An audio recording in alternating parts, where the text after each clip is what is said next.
Stephen! Andrew! Do you fancy spending a quiet night inside number 9? I do, yes.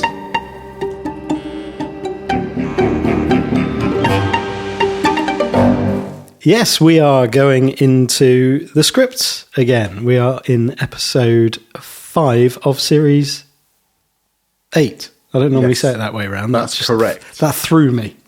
3 by 3, aka Hold On Tight. Oh, this was Hold On Tight, was it? This was Hold On Tight. Ah, the troll episode. The troll episode. The gotcha. And it got me. It got me. Well and truly got me. And having seen Lee Mack hosting, what's the game show he hosts now? The 1% Club. The 1% Club. Oh, yes. It's like, oh, this was a lot more realistic than I could have even imagined. He's very good at playing himself as a game show host. He is. And the thing is that it's not... This was one where it, unlike Deadline, where quite quickly it became apparent that there was something going on, and it was... This one could conceivably have been dragged out until the end. It was a bit weird, but there was no inside number 9 all over it. There was no sort of real comedy or horror until the very last scene. No, there were just bits of, this doesn't seem quite right. Yeah. Something's not right here. Sort of like uncanny aspects, but like, yeah, it wasn't a build. Yeah, I think it's totally different from Deadline, actually. That's a good point, in that, yeah, there's no horror or thriller or fear factor. It's just like, what the hell are we watching? Why are we watching a game It's some really weird, and there's some slightly weird stuff going on in this game show. But yeah. Yeah, exactly. And so what we do with these episodes is go through the scripts and compare what we have written before us with what we see on the screen in the final version of the episode. And yeah, we did a reaction podcast to this, which we'd say go back and listen to that before listening to this, because we'd probably go into more detail going through scene by scene and talking about it. If you haven't already listened to that, although, as we always say, I have no idea what we said originally, because it's been a little while. But yeah, I don't know how you found this process, but I very quickly had to decide, right, I'm not going to make a note of everything that's different, because Lee Mack has obviously been given a bit of license to make it his own at times. So I am not going to pick up on every little deviation. I'm going to try and just notice significant changes. Mm-hmm. I think the thing is that Lee Mack was given free rein to some extent within certain parameters, because that's what makes it come off as a game show hosted by Lee Mack. If it was too different to what would naturally come out of his mouth, you might twig. I mean, exactly. Yeah. I don't know. I knew it was an episode of Inside Number 9. There wasn't really a part of me for very long that was going, no, surely not. I think it was quite quickly that most of us watching went, okay, it's Inside Number 9. It's fine. I can see what they're up to here. There was a few minutes of what are we watching? Deciding, do I want to watch a game show? Oh no, maybe this is Inside. Maybe this is it. Oh yeah. Okay. If I've seen this before, I know what they're up to. There's something going on here, and the people are weird. So I'll stick with it. But even that question might have been thrown out if Lee Mack wasn't given the opportunity to just do Lee Mack things. Yeah, and I've noticed there's a couple of occasions where it's like he is just ad-libbing on set, and the other actors are responding to that. And there's little smiles that feel very genuine because they're the contestants, but they also feel like Yeah, I think he's taken them by surprise as they're acting. They're responding actually to him. Yeah. And it's that quick wit, those quick wit moments where he sees an opportunity, and I think that's how he operates as a comedian, is he sees a little quick thing to jump in on and play with the words or whatever it is. And he just can't help himself. He can't. No. That leads to some frantic scribbling whilst I'm watching. Indeed. Yes, he made life quite hard watching this. What was your first, sort of major discrepancy that you noticed? It was Lee Mack ad-libs. Software consultant. And what does that involve? Oh, yeah. I know the Shindu's response to that.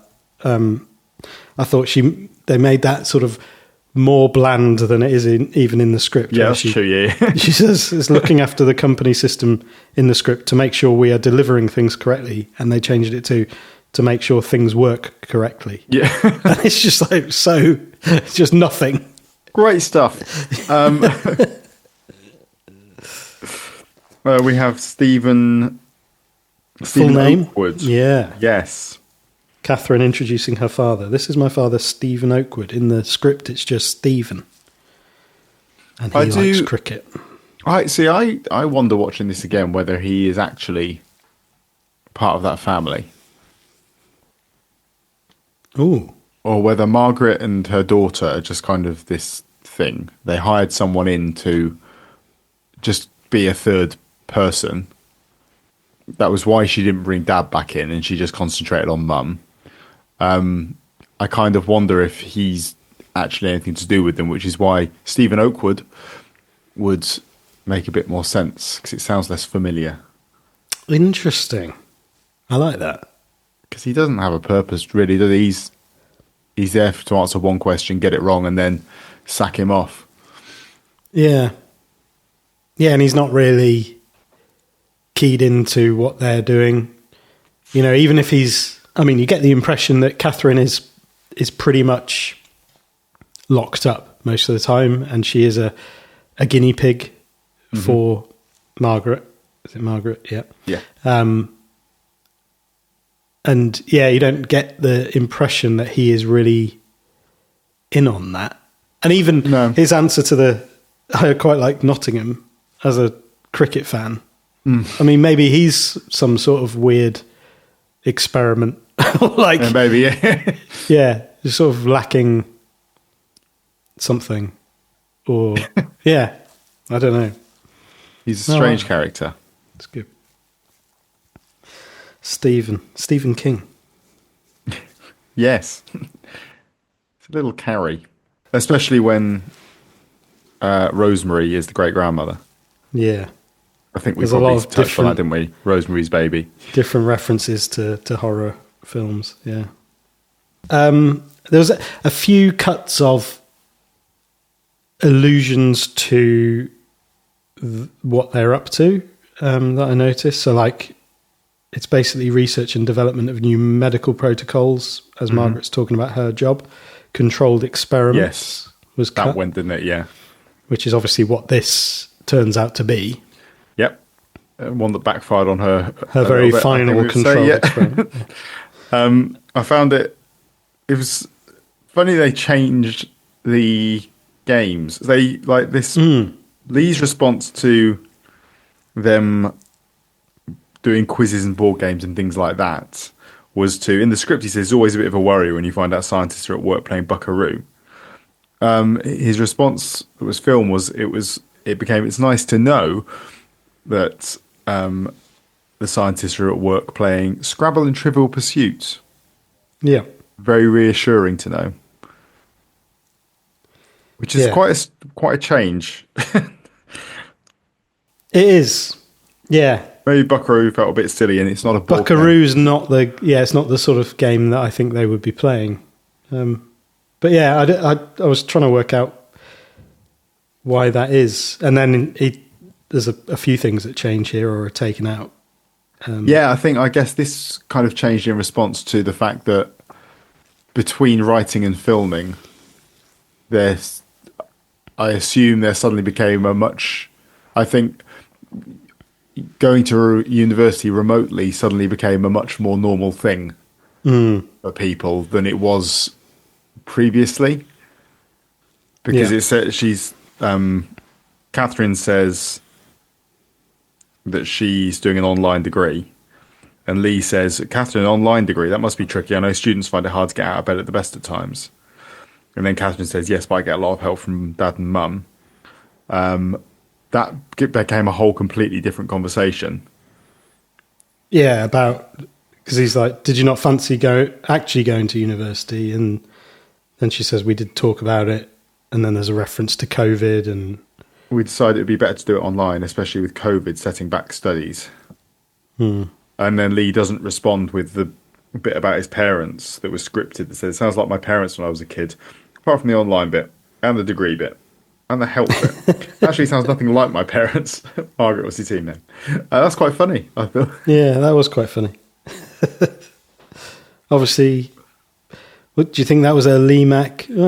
I don't want to bring my parents into this. Yeah, maybe. Because at the end of the day, he is playing himself, isn't he? Yes, he is, yeah. Leave my mum and dad out of this. Parents tuning into this game show they think he's presenting. And, hold on a second, Lee. And then the relief they feel when they see someone's head explode and go, oh, thank God for that. It wasn't real after all. I mean, he slags them off a little bit about his name as well. So yeah, that goes, doesn't it, as well? No, I think that's in there. Or did that stay? They had 9 months to think about. Yes, decided on Lee. Yeah, so it's maybe like let's hold off on slamming his parents too much. Lee is one of those names that sounds like it should be short for something, but isn't. Yeah, Lee. Leland. Leonardo. It could be short for something. Could be but short it's for often something. not. Yeah. But then Leonardo was probably Leo, isn't it? Probably is. Shorten it more. Lee. Yeah, just Lee. Leonardo. Leonard. Leonard. Leo. Lee. Yeah. Going from Leonardo to Leonard is quite a... Yeah. Aye. Well, Leonard's short for Leonardo. Leonardo. Yeah. We haven't even got to that bit yet. So We haven't, no. It's ruining it for everyone. They cut out Lee talking about a final threesome of the evening, sounding like a very busy swingers party.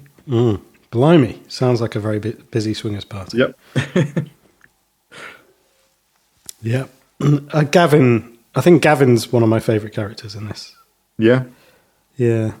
I just like the way I think it is the David Jason stuff. And again, we'll get to that. I'm just seeing David Jason. For some reason, I'm just seeing David. It's when he says Eddie Murphy and David Jason, they couldn't be more different. Eddie Murphy in A Touch of Shrek. Yeah. I did notice all the way through, they changed the round names. So at the end, he's supposed to say, as they go into each of the rounds, let's play 3x3. But he doesn't. They changed it to the actual let's play the name of the round. Which I think makes more sense, doesn't it? Probably. Yes. Yeah. Let's carry on. Each time they just have it, let's play 3x3. Yeah, let's carry on playing 3x3. Here's Three's a Crowd. Let's play another round of 3x3. Yeah. Does he say great name about Christopher Big Wins? That's not in the script. Not a big... I'm still in the part of the script where I'm trying to note everything. He doesn't say best of luck to them either. No. Doesn't say best of luck to you, Christopher Big Wins. I think he adds in a lot more kind of intermediate questioning of the contestants. So yeah, like starting with the three tenors, Enid, a music question. What's your favourite musician, by the way? Yeah. That's not scripted. And then she says, "Oh, Cole Porter," and he says, "All the modern stuff. Bella likes Elvish." And I wonder whether that was a off the cuff. Oh, there's a little callback to that thing we've just been talking about. But then I don't know whether it was for timing reasons, and because he was interjecting with some of those, they had to get rid of other bits. So there's little bits and pieces, like in response to the Eurovision Song Contest question, Enid was scripted to say, yes, it's either Cliff Richards or Sandy Shaw. I'm going to say Sandy Shaw. She just goes straight in with, it's Sandy Shaw. So Cliff Richards goes. There's a few of those where there's more deliberation scripted. Yeah. And actually they just jump to the answer. They got rid of the little bit straight after that about Greek mythology as well, which I thought was quite a fun little exchange. Yeah, what's that one?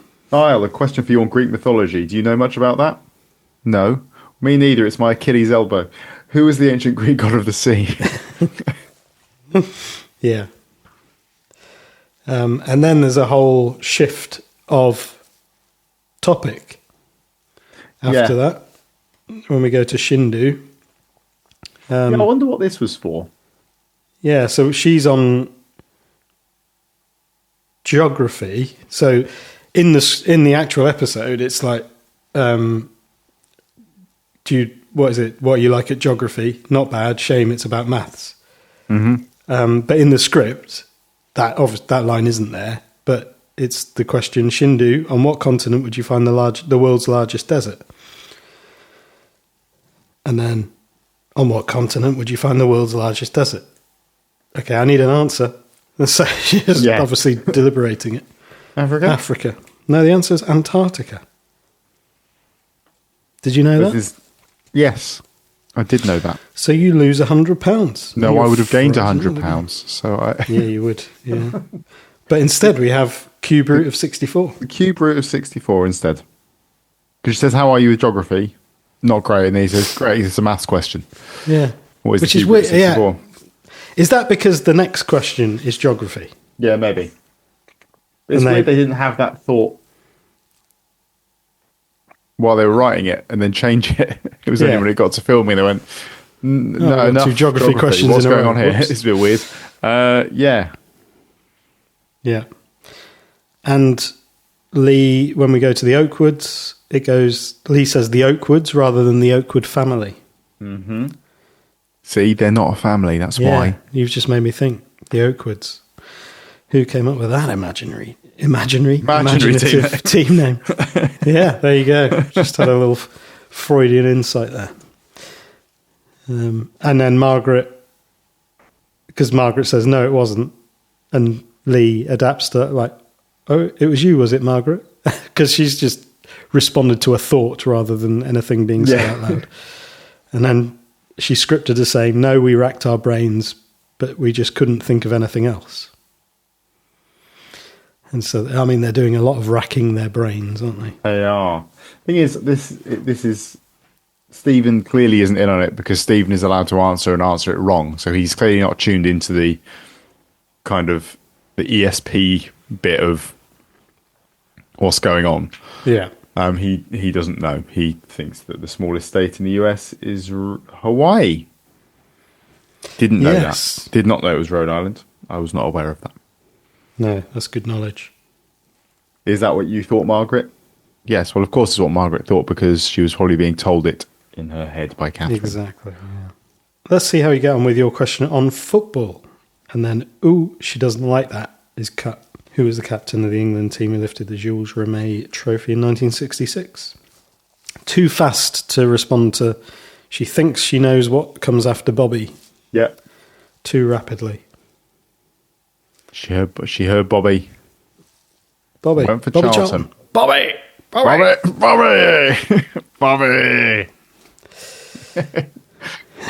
There's actually a change when they're talking about freezing him out. Oh, the Shindu bit. Instead of hold tight for now, Shindu. We'll see if your teammates want to buy you back. So don't worry, if your team decide to unfreeze you, you will rejoin us. Just change him. He's just changing things. Yeah. And then Catherine, rather than being referred to as keeping her family in the game, he refers to it as saving her family. Oh, yeah. You've saved your... Yeah. You've saved your family, not you've kept your family in the game. And then there's a change around the... We used to live in London for a while, so I think that's the district line. Lee.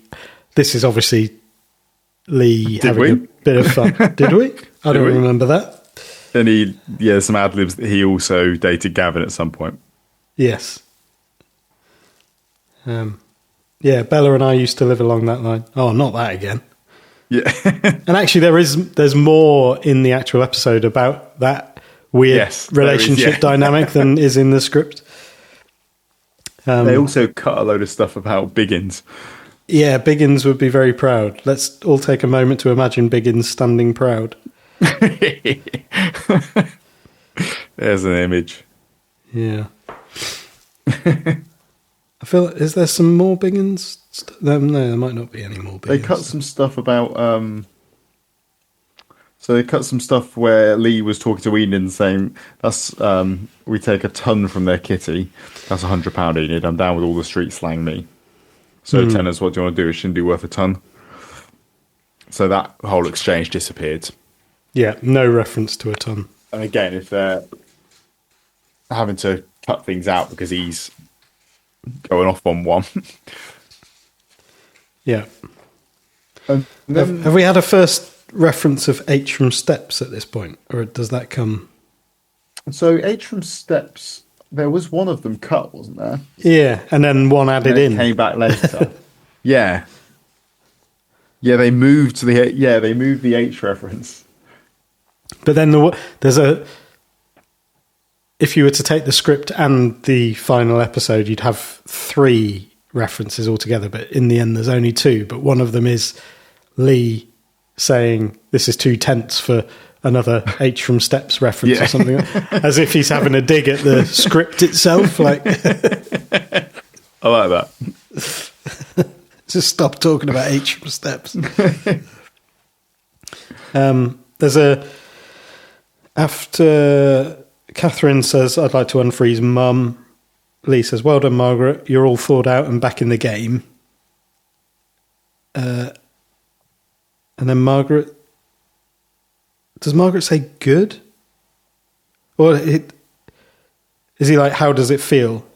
Yeah, Margaret's like, "Good." And it's like a question. Good? Yeah. But in the script, it's, "Does that feel good?" And she says it does. It does. Yeah. Which it has a different feel to it, I think. I think the fact that it then moves into the quickfire gave less opportunity for faffing around with script changes. Yeah, this is all pretty much on script. Bang, bang, bang, bang, bang, bang, bang. But we do get a bit where the buzzer didn't seem to break. Yes. So we get to a question on which Roald Dahl heroine has the surname Wormwood. We see the Big Wins team trying to buzz, but frustrated their buzzers seem not be working fast enough. The Oakwoods buzz. And then later on, they were talking about the buzzer not working.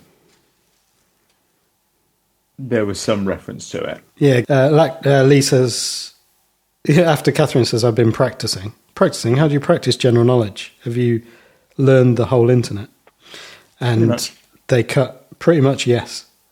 Maisie, what do you think? You've got a game in your hands, haven't you? On your hands, haven't you? Definitely. And then Gavin says, "I think our buzzer wasn't working." Lee says, "Give it a try." It seems to be working now. Blimey, some poor props man was almost collecting his P45 there. Yeah. So, yeah, they've obviously removed that thing of, I guess, Catherine blocking the buzzer or jamming the buzzer somehow with her head. It's weird. With her mind. Well, you'd have thought... So part of me thinks she doesn't really do physical interference with things. It's mainly mind stuff. But then she does slams the door, doesn't she? She does, and then she explodes her mum's head. So she does seem to have the ability to mess around with stuff. Maybe it was just something that was felt wasn't entirely necessary. Matilda qualities to her. It then moves on to the last round. 3-point term. Yep. Big cut in this around the Abbey Road question. Yes. Yeah, this is one of This the was H from Steps. deliberations that, yeah. This was where an H from Steps went missing. Ah, yes. Here we go. So he says, okay, your question on the zebras for that all-important middle question. Ha. Which member of the Beatles went first across the zebra crossing on the famous Abbey Road album cover? Straight away, just get it's John. Yeah. That's what was filmed. But in the script, there's There's loads. a long scene here. Yeah. Maisie says, oh, I know this. They're all in a line. That's a good start. You've got a choice of 4. I'll give you a clue. It wasn't H from Steps. Oakwoods, get ready to steal if they get it wrong. I don't think Paul was at the front. I think he was in the middle. Wasn't one of them barefoot? Hang on, what's that got to do with anything? Process of elimination. What are we going to say? I think it's either George or John. Maybe George? I think it's John. And then we're back. But in reality, we just get, it's John. It's John. John's first. Because then we have I need an answer. Okay, I'll go with Maisie and say John. Yeah. Let's see, is it right or wrong? It's just like, let's have a look. Give us a 3-point turn. Yeah. Correct. All right. And there's the lovely Biggins. Yeah, and here's there's the lovely Biggins to prove it. The last time I saw him, he was eating a kangaroo's testicle. It wasn't in the jungle. He's just a very odd man. Maybe Biggins wasn't a fan of that. Maybe that didn't get clearance from Biggins' people. And maybe Lee was like, I don't want to say that. That's not very nice to Biggins. I'm playing myself, remember? Yeah, guys. I'm not acting. There's a little shift when the cricket question comes in, where it's, Stephen, come back, all is forgiven. That's not scripted. It's just, Stephen, are you still there? Come back, we need you. Which I suppose he can't come back. He can't come back. That's a bit irresponsible of Lee to suggest that would be that is ruining the game. Farcical. I do like the pronunciation of Sunil Gavaskar. Yeah, Sunil Gavaskar. Yeah, and it's like that is an indication that she has maybe seen it. Yes. Rather than heard it pronounced. Yeah. Yeah. Yeah. Yes. Which is, it's nice little detail. And then Lee does I'm going to pronounce it how I know it's supposed to be pronounced. Yeah. I'm just going to say it like that and hope that you pick up on that if you ever say it again. I do like that. That's something that you hear quite a lot with. Yeah. Yeah, that kind of thing. Oh, I think Richard Osman does that quite a lot. Yes. When you just repeat it back, possibly saying it when you don't even need to, just to make it very clear that I know how this should be pronounced, you've got it wrong. But technically, you've got it correct. As you say, Sunil Gavaskar. Yeah. And then we have the David Jason moment. Yes. I keep seeing an image of David Jason, so there must be a connection there. I love this. Catherine's just jamming his thought process with a picture of Del Boy. It's like the perfect reference. All I can see is David Jason. There's a little shift in the delivery of the toothbrush line, where Lee says, I've genuinely got a toothbrush older than you, as opposed to, what, you were born in 2001? My toothbrush is older than that. Actually, I think I do like, I've genuinely got a toothbrush older than you. Yes. It's just a bit more pointed, I think. It's nice. We then, when the big wins get knocked out, there's some stuff that goes from there. So Gavin says, I honestly don't know where that came from. I knew it was Eddie Murphy, and Lee says, well, it's hard with the cameras and the studio lights. But look, you've managed to build up quite a nice kitty. You've got an amazing £1,000. That went, the stuff about the cameras and things like that.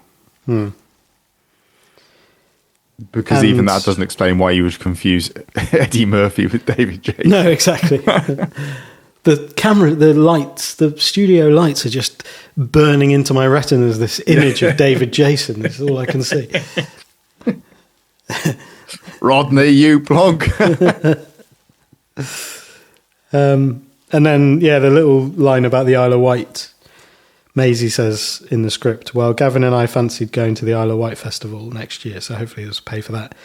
And I think it is more like, well, we want to go to the Isle of Wight festival. And then Lee's like, all together? Yes. And actually, again, the dynamics of that relationship are not in the script. Mm-hmm. It's kind of played on. He also removes the line that he says, I'm sure there'll be a left over for a new jerkin for you. Yes. Bella. That goes too. Which is perhaps like too much knowledge of LARPing for... Yeah, maybe. Yeah. He didn't know what it was Lee. a second ago, but now... Exactly. And now he knows everything. And give my best to Farnham, won't you? That's gone. That has gone. That's gone. Catherine and Margaret. So he in the script is just a generic, is there a particular amount you'd love to go home with today? And actually he asks Margaret specifically, Margaret, is there a particular amount you'd like to go home with today? Mm-hmm. And then her ambiguous, no, I don't think so. Is there? Is there? I don't know. What do you mean? It's just the experience, really. I did notice a change in not script but presentation at this point. Yeah. When they talk about what's on the screen, when they have the split screen and their answers, it says they've got a tick or a cross next to their name. Right. And it doesn't. It's got their answer on a little lozenge instead, rather than I wasn't really lozenge. Fair play for sort of following what was going on the screen, because I was just reading along, so I just trying to keep up. On a lozenge. Nice word, mate. Thank you. It's in the script. It's a really nice word, lozenge. I think it's in the script. Is it? I don't know. Have I decided that? Oh no, yeah, the lozenge caption. Yeah, not me. Their word. I can't take credit for something that isn't. No, well, thanks for finding it, because I like it. It's a nice word. Esther Ranson is taken out with a more explicit child line. Yeah. Was she the founder? She founded child. Yeah, she founded Childline. The fact you have to ask that suggests that's why they had to change it to just Childline. Do people know anymore? Well, I mean, yeah, I think it would. I know Esther Ranson, but just know her name really. She's been quite vocal in the assisted dying thing, but yes. And you might also mix her up with Challenge Annika. Annika Rice is. Is that a different? I have several times confused those two people. Yeah. Challenge Annika to stop violence against children. Yeah. Come on, Annika. Come on, Challenge Annika. No, come on, Annika. Come on, Annika. And then we get a call back for the H from Steps. Yep. Except it's not calling back anything. This is the first actual reference that we get in the episode. I'll give you a clue. It's not H from Steps in reference to the influencer who's the first person to reach 100 million followers on social media app. Social map. TikTok.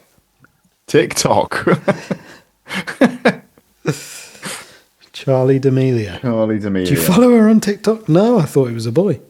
Oh. What? Right. And there's an added, right, okay.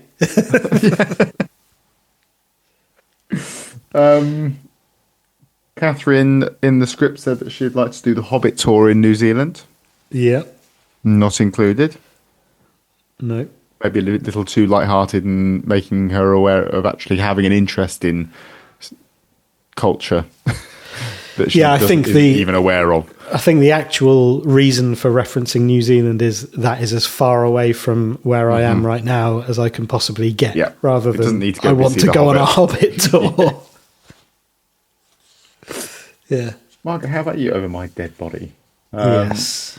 There was no repeat of the question. The Tracy Lauren Marrow. Uh-huh.